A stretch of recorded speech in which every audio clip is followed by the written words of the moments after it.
I'm attempting to complete every single GameCube game, and I'm using a random number generator to pick the next game. Last episode, we played Tiger Woods PGA Tour 06, and in this episode, we dove into a JRPG that I've always wanted to play, and we're playing Evolution Worlds. Evolution Worlds was released on December 2nd, 2002, and was developed by Sting Entertainment and published by Ubisoft. This game actually turned out to be very fun and enjoyable for a basic JRPG. Before we get started, make sure to like this video because it helps out the channel, and subscribe if you're new so you don't miss any of the future games. Without further ado, this is my experience with Evolution Worlds. In Evolution Worlds, we're going to go through the new game mode to consider this one complete. I wasn't aware when playing the game that this is actually two separate games combined together to make one game. This includes Evolution, the World of the Sacred Device, and its sequel, Evolution 2, Far Off Promise. I'm not sure why they were combined, but they did this when adding in English voice acting for the GameCube release. This was an interesting fact about the game, and I decided that I would split this into two parts. Basically, part 1 being the first game, and then part 2 being the second game. Let's talk about the plot for Evolution Worlds. Evolution Worlds follows our main characters, Mag Launcher and Linear Cannon, as they explore ancient ruins to excavate ancient tools called Psyframes. How this works is that only specific people can use Psyframes. These people are considered adventurers or Psyframe users. These users get jobs from the Society, which is a research group that hires adventurers to excavate the ruins and then pays them when the job is complete. Mag has two goals when going out on adventures. He has to pay the debt back that his family owes to the Society, and he and every other adventurer, even the army, are looking for the almighty Psyframe called Evolution. It's a big myth in the world and everyone is looking for it. Mag's father is missing and left a letter with Linear when she randomly showed up at their house asking Mag to watch over her. Linear is what I would call a white mage, with the ability to heal and cure status effects. She doesn't talk at all during much of this game, and that's pretty much it about her at this moment. Alright, that covers the story to get us started, but let's talk about gameplay. Evolution Worlds is very simple. We have an overworld called Pan Am Town, where we can heal, buy items and weapons, and even upgrade our Psyframes. We can also pick up party members from Pan Am that we can take with us into the dungeons. There are two types of dungeons in this game, some that are random and others that are predetermined, meaning that the dungeon is the same for everyone that plays the game. When we enter the dungeon, we can walk around and slowly reveal the map, collect treasure chests, avoid traps on the floor, and fight enemies. When we encounter an enemy, we're taken into a turn-based battle system where we take turns attacking each other. The characters can attack normally, use FP for skills and talents, use items, move the character forward and backwards, defend, or try to escape the battle. The most important thing to talk about here is moving the character because it affects the battle more than anything else in the game. When moving a character, we can have them move into the front row, the middle row, or the back row. Each row comes with its own set of pros and cons. The front row allows for us to deal out more damage, but we take more damage from attacks.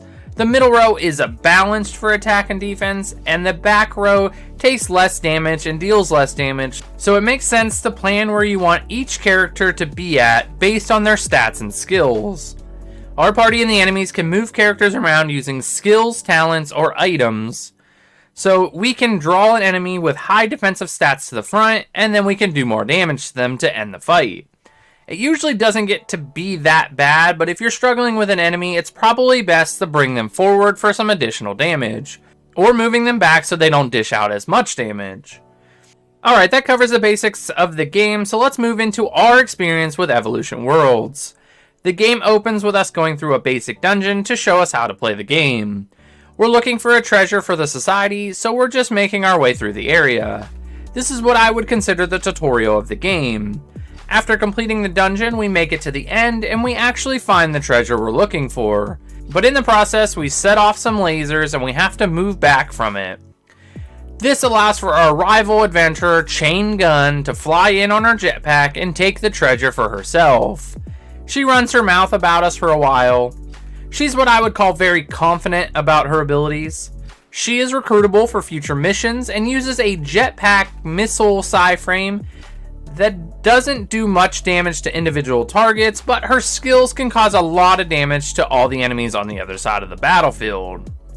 Since we didn't get the treasure for the dungeon, we failed the assignment and make 0 money for this mission. We then head back to the mansion on the north side of Pan Am Town to let our butler / father figure know that we failed our assignment. His name is Grenade, because play on weapons for names of the characters is this game. He tells us about the history of the family and that we're not living up to the expectations that our father left for us. I covered this in the story breakdown, but our father was a super famous adventurer who mysteriously went missing one day. He then insults us to our face, but looking in the other direction. Gray can come to dungeons with us and uses a rifle / shotgun that he uses to attack, and his skills and talents revolve around making Mag stronger in battle, which comes in handy later in the game. He tells us that he will come with us for the next assignment from the society, and then we decide that we need to go there now and get a new assignment to make up for the one that was not successful at all. When we arrive at the society, we run into another character that we can bring with us into dungeons. It's a blonde woman that uses a bazooka frame, but also is very useful at healing the party in a pinch. She's a very experienced adventurer, and if we bring her along and complete a mission, she will take half of the money we get for completing it. Her name is Pepperbox, which is a very unusual name, but I guess it works for this game. We receive a new set of runes that we can explore, and then the city opens up for us to run around in. This is Pan Am Town, and it's the hub for this section of the game.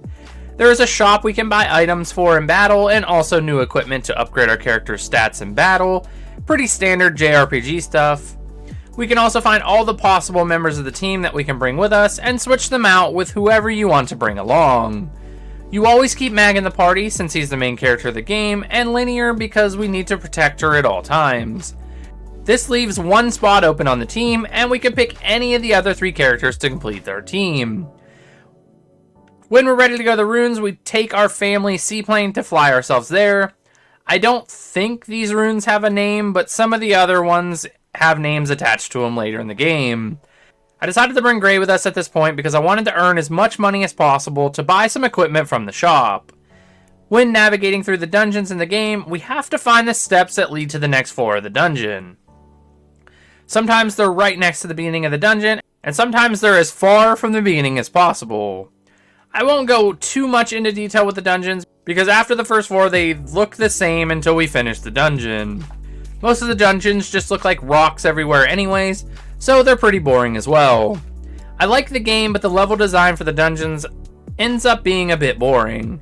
Anyways, we get into our first encounter in the dungeon and find ourselves against 4 spiders. They're all in different rows, so we have to take them out one at a time and keep ourselves healed. The enemies you'll find in this dungeon are the Claymore, the Redback Widow, Popo Tribesman, and the Big Ben. None of these are very difficult to deal with either, so it's just a note. Once we make it to the 6th floor of the dungeon, we get our first boss fight of the game. This fight is with Mandoscus, a giant blue dragon lizard that only has 2 attacks. One being Earthquake that hits all the party members but only does around 70 damage at the current level that I was at, and Squash that does more damage but isn't anything that can't be dealt with. He also can just do nothing on some turns, which gives you free turns to do damage or to heal. The thing to point out in this fight is that healing is important because you'll never know when he'll get you with that Earthquake attack. Using the hammer frame for Mag is going to be the best option for the whole game because it's just so good. And also remember to just attack normally, defend or use items to get your FP back so you can use skills and talents. The last thing I wanted to point out is that the enemy's indicator on the side of the screen showing whose turn it is will flash red when it's getting close to dying. This happens for all enemies in the game, and then it will go solid red when the enemy is defeated. Sometimes this will help when you might think it's time to heal, but If the enemy's close to dying, then maybe you just all-out attack to end the fight. I think that covers this fight. It's an easy one, but one I would expect at the beginning of any JRPG. We get 600 to 800 XP for the fight, and 80 to 100 TP for winning. TP is used to unlock new skills and talents as we play the game, so it's important to fight enemies if you're trying to unlock all the skills in this game. Once we completed the dungeon, we go back to the society and get our money for completing the assignment. And Gray doesn't take any because he's our butler and he's a really nice dude. Now we're going to get a lot of story dump here, so I'll just cover everything that happens. When we get back to the mansion, we have a conversation with Gray about our father, and that he went missing and left Linear with us back then, and that he was looking for Evolutia like everyone else. So no new information that I haven't already talked about in the video. Then we wake up in the morning and find out the leader of the 8th Imperial Army was looking for us, but Gray told him we were still sleeping. We decide that we are going to head over there to talk to him, so Mag and Linear leave and end up meeting up with Eugene on his ship. Eugene is a bad guy. You can just tell from meeting him that he is up to no good. He's also very creepy. He asks us if we're hiding anything that our father might have brought back from adventuring, and we tell him that our father turned everything that he ever found into the society. He questions us a lot about it, but eventually tells us that we are no longer of any use anymore, and that we can just leave. He is a real jerk. Mag comments on how rude he is to us, and as we're leaving, he asks us to hand over Linear, because he thinks that she would like being a little maid for him. This is the creepy side of him coming out. She is a child, and that's gross. This man should not be in charge, not at all. We tell him no and then leave because he's a creep. Once we leave, we get another cutscene of Eugene talking to his men. He talks about his plan of finding Evolutia, and they have a machine that can detect large and small uses of psi frames. They tell the society they're blocking off the runes and they'll supervise everything moving forward.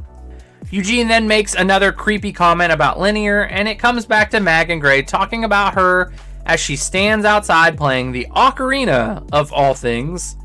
He talks about how she was upset when she showed up until she played the ocarina, and that seemed to calm her down. We find out that she has the ability to heal things back to life, and she gives us an example on a flower outside of the house. Mag didn't realize that it was her healing things this whole time, and just thought they were getting new ones when the old ones died. It goes back to Eugene on the ship, and the machine picks up a huge psi frame use in Pan Am Town, and they narrow it down to the launcher's house. Being creepy as he is, he heads there right away. When he shows up there, Linear is outside playing the ocarina, and he tries to give her a bouquet of roses. Because like I said, he's weird and creepy. He makes a comment about how roses and women lose their beauty once they've blossomed, which confirms that Eugene would be on a list if he was a real person. Eugene deserves to be cancelled. He comes into the mansion, and Mag and Gray tell him about Linear's origins, and then he leaves. When he gets outside, he tells his men to capture her, and they agree and call him Your Highness, so this dude is a prince. I don't know where from, but he is a prince. That's the big story dump. Now we can go back to Pan Am Town, recruit Chain to join us on the next assignment, and then upgrade some of our gear, psi frame, skills, and get some new items to head into the dungeon. Then we head back to the seaplane and make our way to the next dungeon of the game. This dungeon is less rock looking and it has more of a dirt floor and is browner inside, I guess, like more like dirt. Everything else is the same, but this is the new look of the dungeon. This dungeon is a bit harder and has more floors. This one has 11 floors, so it's going to take us much longer to get through this one. We can also find more than 4 enemies in this, so we can find the Redback Widows, the Popo Tribesmen, the Gambus, the Aishia, Perpatsis, Archoteric, Bacterio, Protocalus in this dungeon. And the levels range from 9 to 15 on the high end. The nice thing about this dungeon is that when we get to the 11th floor, we have the option to save the game on one side before the final boss, and we can leave the dungeon and head back to town on the other side. I didn't leave the dungeon because I felt like I was in good shape to fight whatever was going to get thrown at us, but I did save and then I went into the boss fight. The next boss fight is at the nice level of 16 and looks like a giant mutated flower that can stand up and walk around. It's called Refraction. This is another boss fight that isn't going to be that hard as long as you've been taking out enemies along the way to the top floor of this dungeon. I'm starting this fight one level higher than the boss, so that's already an advantage, and we have the skills that Linear can cast on Mag to increase his strength, causing him to attack even harder. The attacks we need to watch out for in this fight are Tentacle, which is just a standard attack from the boss. It does hit solid, but nothing that can't be handled. The second attack that he does that can be a problem is called Paralysis Pollen. In this attack, he sprays us all with pollen that can cause status effects, such as paralysis, meaning our character can't move and we just have to take attacks. It also does damage to everyone in the party, so that's something else we have to worry about when he does this attack. I think this attack is the one that we need to worry the most about in this fight. He can also choose to do nothing like the boss before this one. I don't really know what that's for unless it's their way of recovering FP like we have to, but I'm not sure. This boss still isn't all that hard, and after a little bit of time, we're able to take him down by crushing him with a boulder. Once defeated, we get 900 to 1200 XP and 80 to 105 TP for winning the fight. Not too bad for the second boss fight of the game. When we get back to the mansion, we find that Eugene and his army have Gray captured, and he threatens to kill him if we don't hand over Linear. Gray, being awesome, tells us just to run away. He'll be fine. We leave and head down to the airport where the seaplane is. We're going to try to use this to escape from them. Then we're greeted with an FMV. This FMV is pretty interesting. I think it looks pretty good, but the characters look completely different from what they do in the game, which I find to be really strange. I think this might be because they just ported this directly from the Dreamcast version, but I'm not too sure. We can't fully escape because they're raining down tank shells on us, but Mag is doing his best to fight them off using his Psy-frame.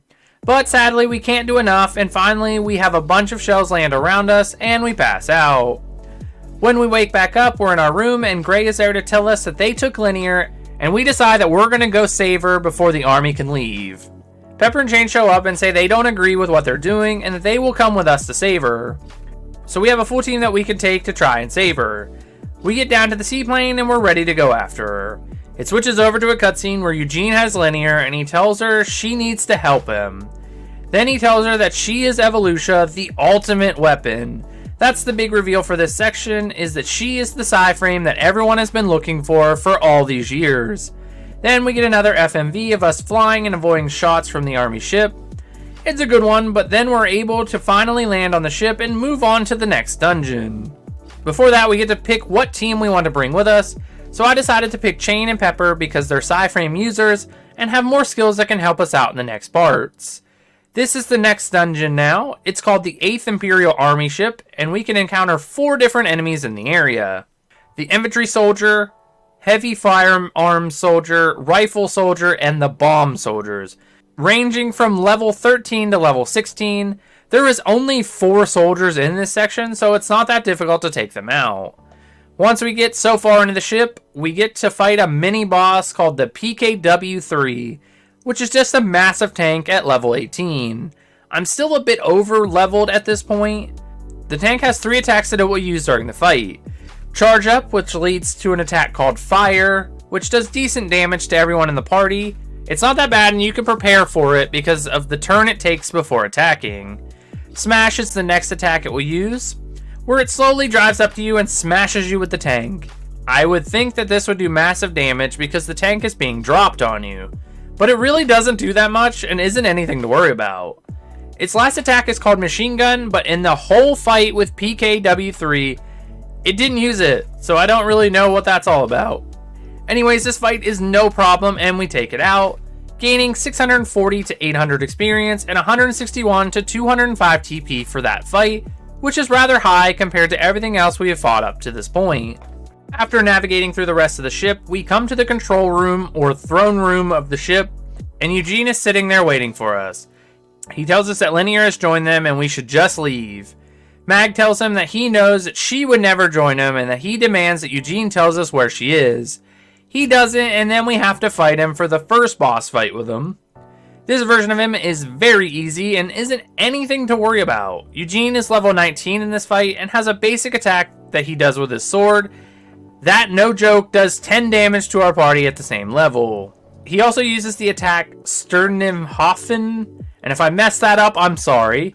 It's just a bunch of slashes with a sword that does a bit more damage, but still isn't anything you can't heal with pepper or an item to gain back. Eugene has a charge up move that allows him to use his pistols, but unlike the tank, this attack takes 2 turns and only hits 1 person in our party, and doesn't even do that much damage. Last is Hell to the Empire, which increases his attack power, so this one can make the fight hard. But if you take him out quickly, it's nothing to worry about. Overall, this fight is easy. You heal every couple turns, and then all out attack otherwise until he runs out of health, and you win the fight. Once we defeat him, we get 1200 to 1500 experience for the fight, and 241 to 303 TP for winning. These are important boss fights, so the payout is really good right now when it comes to experience. Once we win, he tells us that we must face his wrath, and then he says goodbye, and he leaves using a staircase that was hidden before. We have to follow him to find Linear and take him down for good.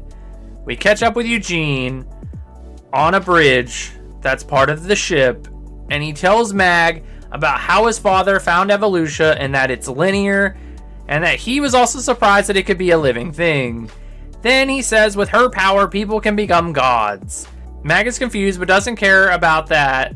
He says that Linear is his friend and he's there to save her. We run closer to him, but a soldier blows part of the bridge up, and we have to retreat before he shoots us and takes us out. Mag mentions seeing a different path to the other side when looking around the ship before, and then that's what we end up doing. Once we take the path, we come across Linear. She's handcuffed and we tell her that we're going to save her and get her out of there. But Eugene sneaks up behind us on his big mech robot and tells us that he's going to kill us, and then he attacks us. This fight is against Prince Eugene because adding a mech makes you a prince. He's level 20 in this fight and is actually challenging. He starts the fight with an attack called Fire Rolling Bomb. This attack is from a minigun on the front of the mech, and it shoots bullets at the whole party. It doesn't do that much damage, but it chips away over time, and if he uses it back to back, it could be a problem. There is also a small chance that this move will cause us to fall asleep, and that doesn't help anything. He uses an attack called Nail, which is just a basic physical attack with the arm of the mech, and this does no damage to us at all. I don't know why this attack is even in this boss fight, to be honest. The third attack he has is called Knockdown. Using the mech, he grabs a party member and then slams them to the ground. It does pretty good damage and is something to watch out for in the front row during the fight. The last attack is called Entrifwafi. Yet again, I know I messed up how to say that. But this attack shoots a missile at the party and explodes, causing damage to everyone.